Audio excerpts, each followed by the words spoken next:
Welcome to the Slop Temple. We pray this video helps. You start by ensuring the NET SDK is installed so the compiler and runtime exist. Run .NET version to confirm.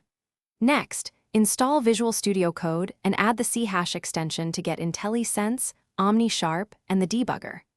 Once done, create a project folder, open it in VS Code, and run .NET New Console to scaffold a simple app. This gets you to a runnable program quickly, while wiring up the editor for C# language services and build tasks. Now you compile and run. Use the integrated terminal, run .NET build to compile and then .NET run to execute. To inspect behavior, set breakpoints in the editor and open the run view. VS Code will prompt to create a launch.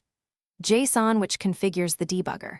Once you attach, you step over, step into, and watch expressions to trace logic.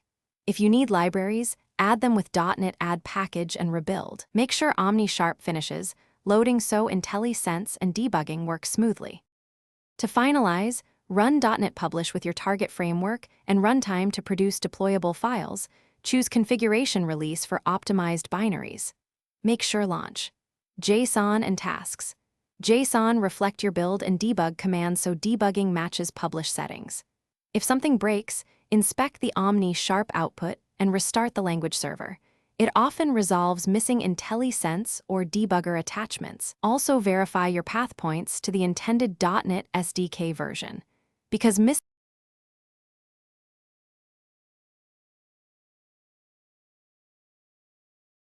Thanks for watching. Consider subscribing if we helped you.